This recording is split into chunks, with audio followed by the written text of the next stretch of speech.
Punjab Kesari TV और मैं हूं प्रवीण झा। कोरोना महामारी के बाद जिस तरह से मजदूर अपने घर की तरफ वापस लौटे हैं, ऐसे में बिहार में भी लौटने वालों की संख्या लाखों में है। अब वहां पर बिहार सरकार उन मजदूरों के लिए क्या कर रही है, इसी पर बात करने के लिए हमारे साथ जुड़ रहे हैं बिहार के सूचना एवं जनसंपर्क मंत्री नीरज कुमार जी। नीरज जी, आपका बहुत बहुत स्वागत है पंजाब केसरी टीवी पर। जी धन्यवाद।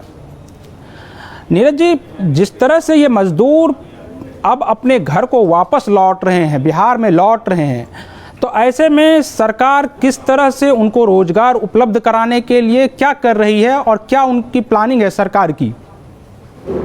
सबसे पहला दायित्व है कि जो प्रवासी हमारे हैं उनका कोविड-19 के इस दौर में उनको संक्रमण से बचाना, उसके लिए राज्य सरकार ने नीतिगत निर्णय लिया, उस पर काम चल रहा है, आपको भी जानकारी जी। इसके बाद हम लोगों ने निर्णय लिया कि जो सभी प्रवासी हैं, जैसे पल्स पोलियो अभियान की तरह हम लोगों ने 10,40,88,000 लोगों का हम लोगों ने स्क्रीनिंग करवाया। तो उसी ढंग से प्रवासी मजदूरों का घर घर का डोर टू डोर स्क्रीनिंग करेंगे और यह प्रक्रिया लगातार जारी रहेगी, फॉलो अप किया जाएगा। इसके बाद जो प्रवासी क्वारंटाइन सेंटर में जा रहे हैं उनका सूचीकरण हो रहा है, तो उनके पास कौन सा स्किल है, वो स्किल के आधार पर उनका वर्गीकरण हो रहा है।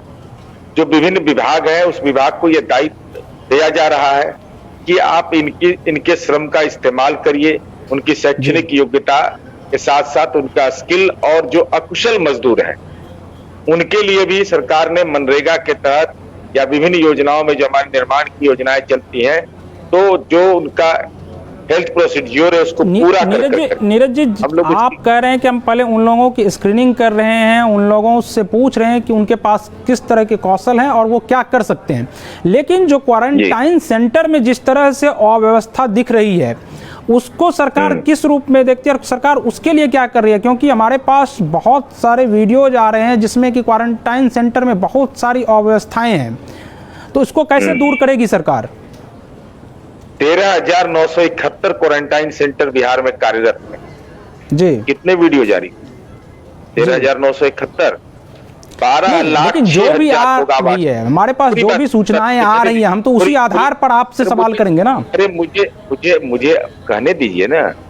अपवाद की घटनाओं के बुनियाद पर बड़ी अवधारणा को, जो संक्रमण से बचाने का एक मूल मंत्र है, उसको दरकिनार नहीं किया जाना चाहिए जी। आप स्वाभाविक रूप से, हम और आप भी पारिवारिक पृष्ठभूमि से हैं जी। कल्पना करिए कि कोई आदमी 100 आदमी पहुंच जाता हो तो घंटा 2 घंटा तो व्यवस्था में लग सकता है जी। यह स्वाभाविक चीज है। लॉकडाउन है, लॉकडाउन में दुकानें बंद, बहुत सारी परेशानी थी, तो और वहां पर जो कोविड-19 में जिनको दायित्व दिया गया वो कृषि समन्वयक हैं, शिक्षक हैं, आंगनबाड़ी सेविका सहायिका हैं, सबके परिजन है।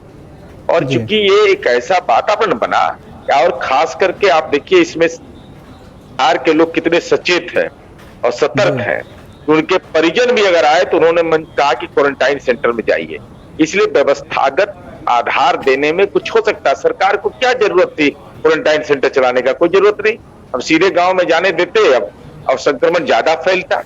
हमारे लिए चुनौती रहती है। ये तो सरकार की जवाबदेही बनती है कि आप अपने जो भी जनता है वहाँ की, उसकी सुरक्षा, चाहे वो हेल्थ फैसिलिटी हो, चाहे वो एजुकेशन फैसिलिटी हो, ये सरकार का दायित्व है। आप इससे पीछे हट नहीं सकते हैं। तो आप ये नहीं कह सकते हैं कि क्या जरूरत है कि सरकार क्वारंटाइन सेंटर बनाए। ये तो आपकी जवाबदेही बनती है ना। मैं आपको इसलिए ये सवाल पूछा, ये कहा कि ये मूल अवधारणा को कुछ लोग डाइवर्ट करते हैं कि भाई ये क्वारंटाइन सेंटर किस लिए बनाया गया? संक्रमण से बचाने के लिए। जी, व्यवस्थागत आधार दिया जाता है। परिस्थिति जन्य चुनौती है, तात्कालिक चुनौती है। कोई नहीं जानता था फरवरी महीने तक कि कोविड-19 का स्वरूप क्या होगा। बड़ी संख्या आई तो राज्य सरकार इतने क्वारंटाइन सेंटर चला रही है, इतने लोग रह रहे, कुछ घटनाएं हो, इससे कोई इनकार नहीं कर सकता है। लेकिन हम यह कह रहे हैं कि सरकार को इसकी कोई जरूरत नहीं थी। अगर हम ये महसूस करते कि नहीं भाई इसके चलते ये परेशानी है, तो हम उन लोग को जाने देते नहीं। ये हमारी प्रशासकीय जिम्मेवारी है, ये हमारा धर्म है, राजधर्म कहता है कि उन प्रवासियों को हम संक्रमण से बचाएं, और बिहार के आम नागरिक सचेत है इस सवाल पर। यही कारण है कि हमारी 12 करोड़ जनसंख्या अनुमानित है। आप देख लीजिए हमारा जो जनसंख्या का घनत्व और स्वस्थ होने का दर भी मेरा अच्छी स्थिति में, संक्रमण के केस बढ़े हैं, इससे भी हम इनकार नहीं करते हैं। लेकिन आप जनसंख्या के अनुपात में जब इसको देखेंगे और प्रवासी जो हमारे यहाँ उसके अनुपात में देखेंगे तो हमारी समझ से, व्यक्तिगत समझ है कि हमारी स्थिति नियंत्रित है और हम नियंत्रण करने में लगातार सफल भी हो पा रहे हैं। नीरज जी, अब सबसे बड़ा सवाल यही है कि जो ये मजदूर वापस लौट रहे हैं अपने घर को, इनके पास रोजी रोटी का जो प्रबंध होगा वो सबसे महत्वपूर्ण हो जाएगा और सरकार की ये जवाबदेही है कि अब उन मजदूरों को किसी तरह से रोजगार उपलब्ध कराए। तो आप लोग किस तरह का प्लानिंग कर रहे हैं इन मजदूरों को रोजगार उपलब्ध कराने के लिए जब महामारी खत्म हो उसके बाद?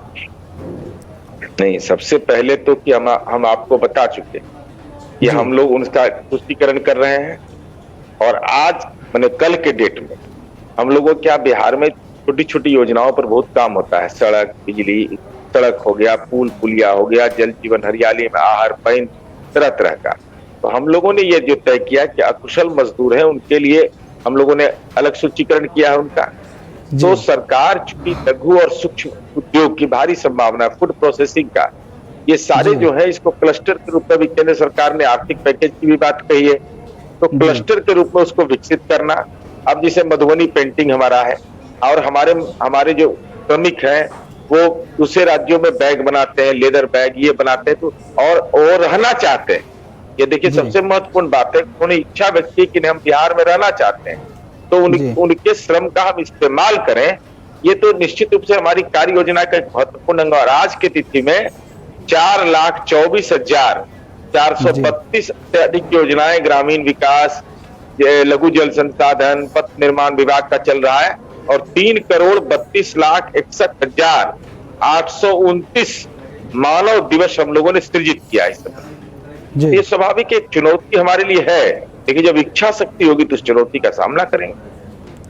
अच्छा, जिस तरह से बिहार में देखा जा रहा है कि बहुत बड़े उद्योग तो है नहीं बिहार में, लेकिन छोटे उद्योगों को बढ़ावा देने के लिए जो कोई मतलब सरकारी स्तर से छोड़ दें अगर, तो बाकी जो और प्राइवेट सेक्टर हैं उसके लोग अगर या कोई उद्योगपति छोटे उद्योग को लगाने के लिए अगर बिहार में पहुंच रहे हैं या पहुंचना चाहते हैं तो उसको सरकार किस रूप में आकर्षित करेगी अपने यहाँ? देखिए, हमारे यहाँ बिहार औद्योगिक नीति बनी हुई है और सबसे महत्वपूर्ण विषय है कि बिहार लैंड लॉक स्टेट है। यह भी जानना बहुत जरूरी है। दूसरे राज्यों से जब लोग बिहार की तुलना करते हैं, ब्रिटिश काल से ये परमानेंट लैंड सेटलमेंट का इलाका रहा है, अस्थायी बंदोबस्ती का। लैंड रिफॉर्म का काम हुआ नहीं, तो ये अब उस सब लैंड रिकॉर्ड को भी अपडेट किया जा रहा है और सरकार ने इस संबंध में बिहार औद्योगिक नीति बनाई। नीति बनाने के बाद फिर उसमें अब बहुत सारे प्रस्ताव आ रहे हैं, क्योंकि तंत्र को ठीक किया जाना ही डेमोक्रेसी में होता है। तो जो प्रस्ताव आते हैं उस पर सरकार गंभीरता पूर्वक विचार करती है और उसमें और संशोधन का जो स्वरूप होता है उसकी ओर आगे बढ़ती है, कहाँ परेशानी है। लेकिन उससे भी बड़ा महत्वपूर्ण पक्ष है कि बिहार में बिजली, सड़क, लॉ एंड ऑर्डर, ये तीनों की बुनियाद पर जब कनेक्टिविटी बढ़ेगा, इलेक्ट्रिसिटी का सप्लाई बढ़ेगा, हम घर घर बिजली पहुंचा दिए, इस वर्ष हम हर खेत तक बिजली पहुंचा देंगे, वो भी मेरा कार्य योजना एकदम अंतिम चरण में है। तो स्वाभाविक रूप से एग्रीकल्चर के सेक्टर में भारी संभावना है। देखिए, मत्स्य उत्पादन में बिहार बहुत बेहतर कर रहा है। पहले आंध्र प्रदेश से मचे, अब हम लगभग आत्मनिर्भर होने की स्थिति में है। तो रोजगार, इसीलिए हमने कहा कि क्लस्टर हम बनवा रहे हैं, लघु उद्योग, सूक्ष्म उद्योग का क्लस्टर के रूप में, और इसके लिए बाकायदा टास्क फोर्स का गठन किया गया है। 6 विभाग का गठन है जो कि इन तमाम चीजों पर प्रारूप तैयार कर रहा है, वो अंतिम स्टेज में। नहीं, लेकिन इसमें लॉ एंड ऑर्डर की जो व्यवस्था है तो उसमें आप जब देखेंगे तो जिस तरह से आप अभी देखेंगे कि जब गोपालगंज में जो घटना घटी है उसके बाद लगातार विपक्ष भी आप पर हमलावर है, यानी सरकार पर हमलावर है। तो ऐसे में किस तरह से बाकी जो लोग हैं, जो उद्योगपति हैं, वो वहाँ जाने से डरेंगे, तो आप कैसे उनको यह आश्वासन दिलाएंगे कि नहीं, आप आइए बिहार में, आपको डरने की जरूरत नहीं है, आप उद्योग स्थापित यहाँ आकर कर सकते हैं? अरे, विपक्ष को तो कोरोना से नहीं लड़ना है, उनको तो हमसे लड़ना है। क्या बोलेंगे ये लोग? बिहार की छवि खराब करना चाहते हैं और कुछ नहीं है भाई। इनका तो पैतृक जिला है, जिनकी गिरफ्तारी सुनिश्चित हुआ, 35 मुकदमे उनके ऊपर थे, इनके माँ पिता के कार्यकाल में पुलिस को हिमाकत नहीं थी कि दरवाजे पर चली जाती, और हमारे राज्य में गिरफ्तारी हुआ कि नहीं? पहले भी हुआ, आज भी हुआ। तो ये बिहार की छवि को खराब, चुकी इन लोगों का यही राजनीतिक संस्कार रहा है कि मुद्दे जो बुनियादी मुद्दे जनता को होते उससे इनको जरूरत नहीं है। अरे खुद तो प्रवास करते रहे लगातार कोविड-19 के दौर में। अब बताइए कोई संवैधानिक पद पर बैठा हुआ व्यक्ति, इतना तो पॉलिटिकल सेंस उस आदमी को होगा कि लॉकडाउन है, सोशल डिस्टेंस है, विधायक है, वर्कर हैं, हमारे हैं, कम से कम उनमें इन्फेक्शन नहीं हो, इतना भी समझ नहीं है। गवर्नमेंट ऑफ इंडिया का ये, अगर आज जिस तरह से तेजस्वी यादव गोपालगंज जाने के लिए निकले थे, तो क्या वो अगर जाना चाह रहे थे तो क्यों नहीं जाने दिया गया? सरकार क्यों रोक रही है उनको जाने से? इसलिए रोक रही है कि गोपालगंज में 100 से ज्यादा केस हो गए हैं जी। आप जाइएगा, सोशल डिस्टेंस का अनुपालन कैसे होगा जी? मैंने बेचैनी में हम जानना चाहते हैं उनसे कि भाई ये क्यों? भाई आपको यह बताना चाहिए ना कि लॉकडाउन नहीं चाहिए कोविड-19 के लिए, सोशल डिस्टेंस नहीं चाहिए, इस कानून को रद्दी के टोकरी में फेंक दो। तो आज तक अपने व्यक्तिगत जीवन में आप अनुपालन कर रहे हैं। आज का ये अब देखिए ना वीडियो क्या है जी। अपने एसी रूम से निकल रहे हैं, एसी गाड़ी में बैठ रहे हैं, अब विधायक रोड पर धूप में जी। भाई उनको संक्रमण का खतरा उनके परिवार नहीं है। भाई ये राजनीतिक संस्कार क्यों? भाई क्यों बेचैनी? 1 तारीख को ये लॉकडाउन की अवधि, और लॉकडाउन के बाद ये कह रहे हैं कि सरकार जो नीति लागू कर रही है, चाहे वो लॉकडाउन के जो नियम है उस नियम को पालन करा, तो उसको किसी भी तरह से तोड़ना, किसी भी तरह से तोड़कर वहां लोगों को एकत्रित करना, ये उनकी मंशा है। आप ये कहना चाह रहे हैं? हमारी समझ है कि विपक्ष के नेता खुद सुरक्षित रहना चाहते हैं, लेकिन दल के विधायकों में संक्रमण फैल जाए इसके लिए उनको कोई चिंता नहीं है। वीडियो कॉन्फ्रेंसिंग से ना बात किए थे अपने दल के विधायक से, नेता सबसे, तो क्यों बात किए थे? जब होम क्वारंटाइन ये थे तब तो यही काम कर रहे थे। भाई आखिर समझना तो जरूरी है ना कि भाई आप क्यों ये आपको जाना था, परमिशन के लिए अप्लाई करते। आपदा की स्थिति में इस एक्ट में प्रावधान है, उसका कोई एक्ट का कोई मतलब नहीं है। इसलिए हमारी समझ है कि ऐसे सवाल पर कम से कम संवेदनशील होना चाहिए जी। एक बार हम फिर से वापस मजदूरों के मुद्दे पर ही वापस आना चाहेंगे कि जिस तरह से ये मजदूर लौट रहे हैं, तो उनका जो आप कर रहे हैं स्किल मैपिंग करवा रहे हैं, तो जो अनस्किल्ड लेबर हैं तो उनको मतलब स्किल के रूप में उनका स्किल कैसे बेहतर हो, इसके लिए कोई योजना बना रही है सरकार? सबसे पहले कि जो प्रवासी आ रहे हैं उनका बैंक का अकाउंट खुलवाना, उनका राशन कार्ड बनवाना, उनको जो प्रधानमंत्री आवास योजना है उससे आच्छादित करना, ये उसके बाद उनके लिए राशन 2 या 3 महीने का व्यवस्था करना, ये सारा काम किया जा रहा है जिससे कि वो आर्थिक संरक्षण उनको मिल जाए। दूसरा पक्ष है कि विनिर्माण के क्षेत्र में बिहार लगातार विकास दर कायम किए हुए है। हमारा विकास दर इस मामले में कंस्ट्रक्शन के क्षेत्र में बहुत ही बेहतर स्थिति में है। तो हमारे यहाँ काम की, जिसे हमारे यहाँ देश में कहाँ है मैं नहीं जानता, हर गांव की हर गली बनाया जा रहा है, ड्रेनेज सिस्टम ठीक किया जा रहा है, हमारे यहाँ सड़कों का जाल बिछ गया। अब तो हम लास्ट कनेक्टिविटी में जा रहे हैं जी। ऊर्जा के क्षेत्र, स्वाभाविक रूप से हमारे यहाँ असंगठित क्षेत्र में भारी संभावनाएं। इसके अलावा हमारी ऐसी योजना है जो मुख्यमंत्री ग्राम परिवहन योजना, अब कोई ड्राइविंग सीख करके मुंबई में ड्राइविंग कर रहे थे, आइए सरकार अनुदान भी देगी और सरकार सहायता भी करेगी, आप गांव में रहिए। ये एक पक्ष हुआ। दूसरा पक्ष है कि जो स्किल है, जो स्किल लेकर के आप बाहर में टेलरिंग का काम, ड्राइविंग का काम, दूसरा काम कर रहे थे, उनके स्किल के अनुरूप को काम देंगे। इसके बाद इनका एम्पावरमेंट कैसे हो, तो ये इसके बाद की कार्य योजना। अभी तत्काल है कि उनको आर्थिक संरक्षण मिले, स्किल मैपिंग के आधार पर, उनको प्रायोरिटी के आधार पर उनको एडजस्टमेंट हो। थर्ड है कि उनका सोशल सिक्योरिटी यह हो जिससे कि सरकार की योजनाओं का उनको लाभ मिलता रहे, तो उनके मन के अंदर आर्थिक असुरक्षा का भाव पैदा नहीं होता। ये हमारा है। उसके बाद वो दौर आएगा, सरकार उस पर भी विचार करती है। नहीं, एक यहाँ पर एक हमारा मूल सवाल ये है कि जिस तरह से लोग देख रहे हैं वहाँ पर जो कोई अपना एंटरप्रेन्योरशिप डेवलप करना चाह रहे हैं, लेकिन अगर वो बैंक के पास पहुँचते हैं लोन लेने के लिए तो वहाँ उनको लोन प्रॉपर वे में मिल नहीं पाता है।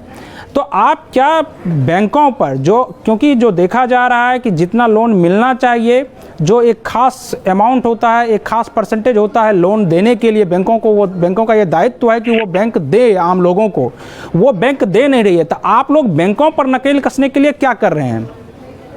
पहले तो कि हमारी सरकार में हर जिले में एक एलडीएम के हम लोगों ने एडीएम रैंक के पदाधिकारी की नियुक्ति की, जो बैंक से संवाद करे जी। और राज्य सरकार लगातार और माननीय उप मुख्यमंत्री श्री मोदी जी लगातार इस बात के लिए बैंकर्स, हमको संभवतः हम जहां तक स्मरण मुझे 3-3 महीने पर बैंकर्स मीटिंग करते हैं जी, और उसमें ये कहते हैं कि साख जमा अनुपात जो हमारा है उसके तहत हमको लोन दी और ये हमारे लोगों को लोन दीजिए।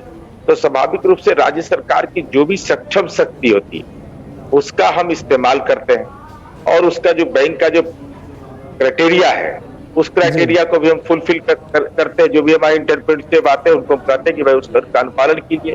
अगर उसमें कोई परेशानी है तो उस दिशा में भी राज्य सरकार प्रयत्नशील है और जैसे ही जानकारी मिलती तो उसका हम संज्ञान भी लेते हैं। नीरज जी, आखिरी सवाल आपसे होगा कि जो मजदूर अभी और वापस लौट रहे हैं तो उनको किस तरह तो से एक तो क्वारंटाइन सेंटर में रखा जाए, उनकी व्यवस्था किस तरह से की जाए और आगे उनका जो स्किल मैपिंग है वो किस तरह से हो कि आगे उनको रोजगार उपलब्ध होने में सहूलियत हो? देखिए, जो भी प्रवासी आएंगे, जो बिहार आ गए हैं जी, आने वाले हैं, उनको पहले जो प्रवासियों के लिए राज्य सरकार ने नीतिगत निर्णय लिया कि 1000 रुपया देंगे, उनका भी सूचीकरण कर रहे हैं। कोई अगर मान लीजिए सड़क से आ गए, किसी ढंग से आ गए, उनको वो सारी योजनाओं से आच्छादित किया जाएगा जो दूसरे प्रवासियों को किया जा रहा है। इसके लिए बाजाबता सिस्टम इवॉल्व कर दिया गया है, बना दिया गया है। अगर कोई आए तो उनके लिए जो भी हम लोग कर सकते हैं वो करेंगे, साथ ही साथ उनकी मेधा का भी इस्तेमाल करेंगे जी। चलिए, अब नीरज जी आपका बहुत बहुत धन्यवाद कि आपने पंजाब केसरी को समय दिया। तो ये थे बिहार सरकार के सूचना एवं जनसंपर्क मंत्री नीरज कुमार जी, जिनका ये कहना है कि जो भी प्रवासी मजदूर हमारे बिहार में लौट रहे हैं, यानी अपने घर को लौट रहे हैं, उनको चिंता करने की कोई ज़रूरत नहीं है। बिहार सरकार उनके लिए काम कर रही है, उनको घबराने की कोई ज़रूरत नहीं है। आप हमारे पेज को लाइक कीजिए और हमारे YouTube चैनल को सब्सक्राइब कीजिए। धन्यवाद।